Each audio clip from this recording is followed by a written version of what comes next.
Dieu. Je remercie Dieu de m'avoir accordé cette opportunité de me retrouver en ces lieux.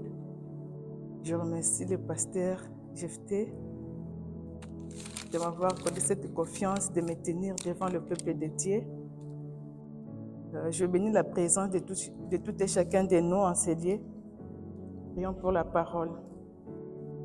Père de gloire, de Tout-Puissant, nous te sommes infiniment reconnaissants. Merci pour ce moment excellent que tu nous accordes de nous retrouver dans ta sainte présence. Que ton esprit domine en ces lieux. Que ton esprit puisse régner en ces lieux. Tout esprit soit captif à l'obéissance de ta parole. Que cette parole puisse transformer la vie de tout et chacun de nous. Au nom de Jésus-Christ, Amen. Mon thème, c'est Jésus-Christ est le même et les choix formidables. Nous allons lire dans Luc 10, 38 à 42. Je lis au nom de Jésus. Pendant qu'ils étaient en route, il entra dans un village et une femme du nom de Marthe les reçut dans sa maison. Elle avait une sœur appelée Marie qui s'assit aux pieds du Seigneur et qui écoutait sa parole. Marthe était absorbée par les nombreux soucis du service. Elle survint et dit, « Seigneur, tu ne te mets pas en peine de ce que ma sœur me laisse seule pour servir. Dis-lui donc de m'aider. » Le Seigneur lui répondit, « Marthe, Marthe, tu t'inquiètes et tu t'agites pour beaucoup de choses. Or, une seule chose est nécessaire. Marie a choisi la bonne part qui ne lui sera pas ôtée. » Amen. Amen. Le choix vient du mot grec qui désigne sélectionner une personne parmi tant d'autres personnes ou sélectionner un groupe de gens parmi beaucoup de gens dans un but d'atteindre un objectif précis. Chaque choix que nous faisons dans la vie, c'est comme si nous sémons une graine et si nous sémons une mauvaise graine, nous allons récolter les mauvais choix, les mauvais résultats. Nous allons récolter les mauvais résultats. Si nous sémons une bonne graine, nous allons récolter les bons résultats. Donc cela, pour faire un bon choix, nous allons demander la volonté de Dieu afin de faire les choix. Bien-aimés dans le Seigneur, nous devons toujours demander la volonté de Dieu pour faire les choix. Car si nous ne demandons pas la volonté de Dieu pour faire les choix, nous allons tomber dans de mauvais résultats. Il y a de plaies, des conséquences. Pour ne pas tomber dans de mauvais résultats, dans des conséquences, nous devons demander la volonté de Dieu afin de faire toutes choses, car c'est lui qui est le guide principal qui nous aidera à faire de bons choix. Si nous ne mettons pas Jésus au centre de toutes nos décisions, nous serons déçus, parce que c'est lui qui est l'ami fidèle, tel qui connaît le présent, le futur et le passé. Comment chercher la volonté de Dieu? Pour chercher la volonté de Dieu, nous n'allons pas aller demander à un ami, je vais faire un choix, qu'est-ce que je peux faire? Pour chercher la volonté de Dieu, nous avons 3 points. Premièrement, par la prière. Deuxièmement, par la méditation de sa parole et l'écoute du Saint-Esprit. Pour chercher la volonté de Dieu, d'abord par la prière, demander à Dieu, qu'est-ce que je peux faire par rapport à cette situation qui est devant moi? C'est d'abord par la prière et la méditation de sa parole, car la Bible déclare, au commencement était la parole et la parole était avec Dieu. Avant de faire toutes choses, nous devons aussi faire la méditation de sa parole, car lui-même est la parole. Et l'écoute du Saint-Esprit. L'écoute du Saint-Esprit, demander l'aide du Saint-Esprit pour faire sa volonté. Car sans le Saint-Esprit, nous ne pouvons rien faire. Nous savons tous que la vie est constituée de choix. Même pour travailler dans une compagnie, tu peux te décider aujourd'hui, je vais travailler dans la compagnie X. Je ne peux pas travailler dans la compagnie Z parce que là, il fait trop froid. Ici, là-bas, il fait très froid. Non, je ne peux pas travailler là-bas. Ici, ça va pour moi. Même pour s'habiller, hier, j'ai porté l'habit blanc. Aujourd'hui, je me suis décidé de mettre une autre couleur. Même dans le cas de mariage, pour faire les choix de mariage, donc moi, mon homme doit être comme ça. Ma femme, la femme que je dois épouser, doit avoir tel critère, tel autre critère, différents critères. Aujourd'hui, vous pouvez vous marier, tu te dis, ah, aujourd'hui, celle que j'ai mariée aujourd'hui, celle que j'épouse aujourd'hui, c'est ma canne à sucre. Mon mari, c'est mon combat, il est tout pour moi. Donc, sans lui, je ne peux pas dormir. Sans lui, je ne peux pas avoir l'appétit de manger quelque chose. Mais si tu n'as pas demandé la volonté de Dieu avant d'épouser, 2 mois après, 3 mois après, une année après, la personne que tu appelais ma canne à sucre, tu commences à l'appeler Congo Bololo. La personne que tu appelais, oh mon combat, tu es tout pour moi, sans toi je ne peux pas dormir. Tu commences à le traiter d'un sorcier, d'un envoyé du diable qui est venu détruire ta vie. Avant de faire tout choix, avant de prendre toute décision, avant de faire tout choix, il faut demander la volonté de Dieu par la prière, par méditation et l'écoute du Saint-Esprit. Même pour prier. Il y a des églises congolaises ici à Lafayette. Tu t'es décidé de te retrouver ici. Tu as fait le choix d'aller là-bas ou de me retrouver ici. Tu as pris la décision, tu as fait le choix entre 2 églises, tu t'es retrouvé ici. Nous devons choisir Jésus, car c'est lui le guide principal qui nous aidera à faire les choix sans tâtonnement, sans faire autre chose. Car il est fidèle. Dans Matthieu 6, le verset 33, la Bible déclare « Cherchez premièrement le royaume et la justice de Dieu, et toutes ces choses vous seront données par-dessus. » Même la Bible nous recommande, avant de faire toutes choses, nous devons chercher la volonté de Dieu. Car si nous ne cherchons pas la volonté de Dieu, nous allons tomber dans l'échec, dans le chaos. Et tu vas traiter déjà de sorcier parce que, avant de faire ces choix, as-tu demandé la permission de Dieu? Car dans Proverbe 3, le verset 5. Proverbe 3. Confie-toi en l'Éternel de tout ton cœur et ne t'appuie pas sur ta sagesse. Voilà. Afin de prendre toute décision, nous devons demander la volonté de Dieu. Ne t'appuie pas sur ta sagesse. Il ne faut pas dire que j'ai beaucoup d'expérience dans ces domaines. Je dois prendre mes décisions, je vais faire mon choix moi-même, sans toutefois demander la volonté de Dieu. Dans toutes choses, dans toutes circonstances, dans tous les domaines de la vie, nous devons demander, premièrement, la volonté de Dieu. Nous ne pouvons pas nous baser sur notre propre sagesse. Si nous nous basons dans notre propre sagesse, nous serons déçus. Il y aura toujours de regrets et de déceptions.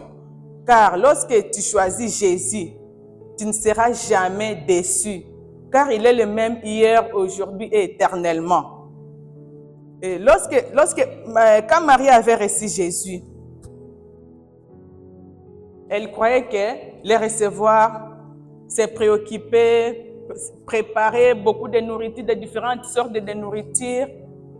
Pour Jésus, cela l'arrangera. Et au contraire, ce n'est pas ça le cas. Pour Jésus, tu peux te décider aujourd'hui.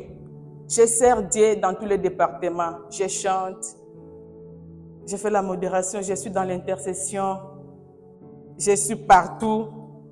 Est-ce que ta communion avec Dieu est-elle négative ou positive? Car la Bible nous parle, Marthe a reçu Jésus. Elle n'a pas mal fait de préparer pour Jésus-Christ.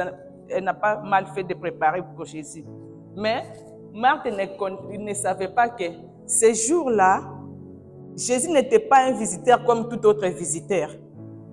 Comme Marie avait l'habitude peut-être de recevoir à la maison. Ce jour-là, elle avait reçu un visiteur différent par rapport à d'autres visiteurs qu'elle a l'habitude de recevoir à la maison.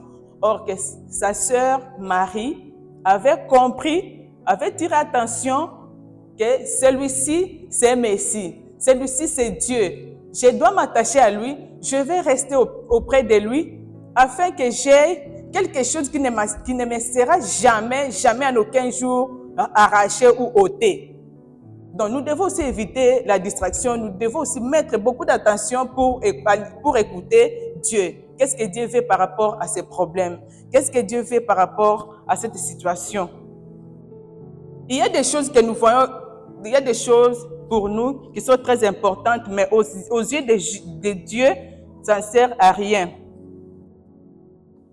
Lorsque tu les reçois dans les cœurs de ta maison, qu'est-ce que tu fais avec lui?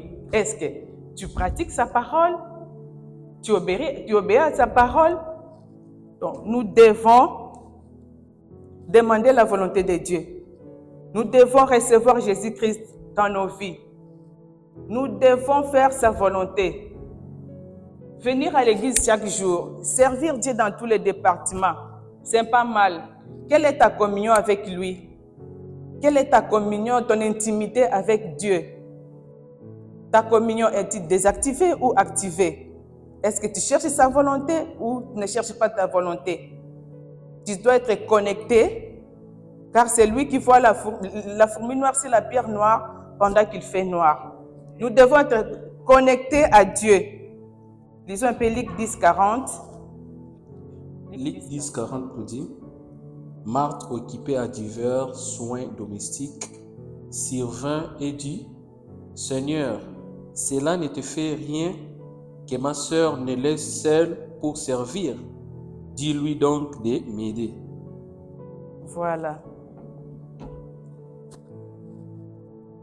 Quelque part, Marthe, malgré qu'elle a reçu Jésus dans sa maison, des fois elle n'était pas aussi humble. Comment un visiteur est en train de causer, est en train de faire ce qu'il est venu faire au quartier Maloba, au Kandoé. Donc, quelle audace, quel orgueil. Donc, au quartier, au Monate, il y a Sunganga, il faut Sunganga. Moi, je ne peux pas préparer seul. Il y a beaucoup d'histoires, il y a beaucoup de choses à manger, il y a beaucoup de choses à faire. Elle ne peut pas rester là-bas pour t'écouter, elle doit m'aider.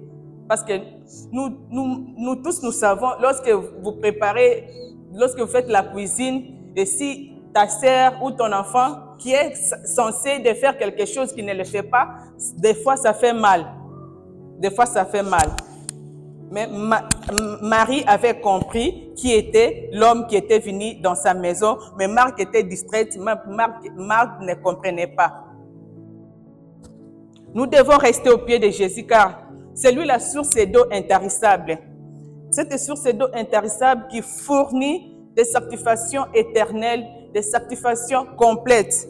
Auprès de lui, nous pouvons avoir la provision divine, nous pouvons avoir une bonne santé. La parole de Dieu est une lampe qui éclaire nos sentiers. Dieu lui-même est la parole, car au commencement était la parole et la parole était avec Dieu. Auprès de lui, nous sommes en sécurité. Être en sécurité, donc tu es protégé par des flèches visibles et des flèches invisibles. Nous ne pouvons pas continuer à servir Dieu avec des habits sales, avec des habits noirs. Lorsque nous servons Dieu, nous devons être connectés à lui, être en communion avec lui. Tu peux servir Dieu. Pose-toi la question. Lorsque tu sers Dieu, tu es social, tu fais tout ce que Dieu demande. Es-tu connecté à lui? Quelle est ta communion avec Dieu, ton intimité? Elle est comment? Elle est comment? Au verset 42, Jésus lui dit: Marthe, Marie a choisi la bonne part, qui ne lui sera jamais ôtée. Lorsqu'on parle de la bonne part, on sous-entend aussi d'une mauvaise part. Lorsqu'on parle d'une bonne part, on voit aussi une mauvaise part. Une mauvaise part qui peut être arrachée et ôtée facilement. Des parts éphémères, des mauvaises parts comme la part des méchants, des livrogneries, adultères, voleurs, sorcellerie. Ce sont des mauvaises parts. Ce sont des mauvaises parts. Parce que des voleurs, des menteurs, lorsque vous désobéissez à la parole de Dieu, vous vous retrouvez dans la mauvaise part. Il y a aussi des objets que nous utilisons juste pour nous faire plaisir. Tu peux te dire aujourd'hui, non, j'utilise mon téléphone juste pour me faire plaisir. Tu ne sais pas à quel point j'étais en train de te déconnecter avec Dieu. Nous devons éviter, lorsque nous sommes dans la vie d'adducteur, de l'ivrognerie, idolâtrie, sorcellerie, nous sommes dans la mauvaise part qui nous sera facilement ôtée et qui nous amènera en enfer. Il y a des amis que nous fréquentons qui peuvent nous influencer pour nous déconnecter de Dieu. Il y a des milliers que nous fréquentons qui peuvent nous déconnecter de Dieu. Il y a des objets que nous utilisons pour nous déconnecter de Dieu. Il y a beaucoup d'histoires, beaucoup de choses qui n'ont pas été citées ici, mais tous nous savons, il y a des choses qui peuvent nous déconnecter de Dieu. Tozala mafuta au pétrole, oyo koko bimisa milinga te, soki bati yango na kati ya mwinda. Tozala mafuta oyo soki bati yango na mwinda epesa lumière ya malamu. Mafuta eza, tu sais que les gens ne peuvent pas voir. Ce que tu fais publiquement doit aussi correspondre à ce que tu fais secrètement. Pour faire plaisir à Dieu, nous devons chercher sa volonté. Tu peux te dire aujourd'hui, non, juste un petit plaisir, juste un petit plaisir. Non, tu peux te dire, à cause d'un petit plaisir, tu peux te retrouver en enfer. Comme le cas d'Adam et Ève dans le jardin d'Adam. À cause d'un fruit, ils ont raté toute la richesse du jardin. Jardin mobimba. Donc, si toi et moi aujourd'hui nous sommes en vie, c'est parce que Nzambalingi coopère de bisoté, Nzambalingi tozanaïba. Et le diable ne te laissera pas le temps de faire la volonté de Dieu, de chercher la volonté de Dieu. Jamais, jamais en aucun jour, il ne te laissera jamais une seconde pour chercher la volonté de Dieu, pour faire la volonté de Dieu. Nous devons recevoir Jésus-Christ comme Seigneur et Sauveur dans notre vie. Nous devons être attentifs à sa parole. Pas seulement se limiter à être attentifs. Lorsque nous écoutons sa parole, nous devons aussi pratiquer sa parole. Ce n'est pas facile, mais avec l'aide du Saint-Esprit, nous serons capables de pratiquer sa parole, de faire sa volonté et d'obéir à sa parole. Car sa parole fortifie nos cœurs. Sa parole fortifie nos cœurs. Il est l'ami fidèle qui ne nous décevra jamais, jamais, jamais, jamais. Pour conclure, je voulais dire, lorsque tu fais les choix, tu choisis Jésus comme Seigneur et Sauveur. Tu les choisis, tu écoutes sa parole, tu mets sa pratique, sa parole, ta vie chrétienne est équilibrée. Pour que ta vie chrétienne soit équilibrée, écouter sa parole, les recevoir, écouter sa parole et pratiquer sa parole. Dans ce cas, tu vas arranger ta communion avec Dieu. Nous ne devons pas être des chrétiens de deux fois. Un chrétien de deux fois, cela veut dire que un pied dedans, un pied dehors. Tu ne peux pas servir Dieu, en même temps, tu sers le diable. Non. Dieu ne sera pas content avec ça. Il ne sera pas content avec ça. Parce que après la mort, il n'y aura aucune prière qui t'aidera, qui te sauvera. Tant que tu es encore en vie, c'est le moment de faire les choix. C'est le moment de faire la volonté de Dieu, de demander sa volonté. C'est le moment quand on est encore en vie. Et lorsque tu vas mourir, il n'y aura pas d'excuse. Il n'y aura aucune prière et personne ne te trompe qu'après la mort, il y aura une prière qu'on fera pour toi. Et si tu te comportais mal lorsque tu étais en vie, lorsque tu es mort dans le péché, lorsqu'on va prier pour toi, tu vas aller au paradis. Jamais, jamais, jamais, jamais. Jamais. Dans Deutéronome 30, le verset 19, nous pouvons lire. Deutéronome 30, verset 19. J'en prends aujourd'hui à témoin contre vous, les cieux et la terre. J'ai mis devant toi la vie et la mort, la bénédiction et la malédiction. Choisis la vie afin que tu vives, toi et ta postérité. Dieu est merveilleux. Nous devons choisir la vie. Pour choisir la vie, pour avoir une vie éternelle, tu dois faire sa volonté. Tu dois faire sa volonté. À chaque fois que tu tombes, à chaque fois que nous tombons, nous devons revenir à lui afin que nous ayons une vie éternelle après notre mort. Parce qu'il n'y aura pas d'excuses, il n'y aura pas d'autre chance après la mort. Après la mort, c'est fini, c'est fini. Si tu es mort dans le péché, tu iras en enfer. Si tu es mort en Jésus-Christ, tu auras la vie éternelle. Que Jésus bénisse sa parole. Si on peut se tenir debout.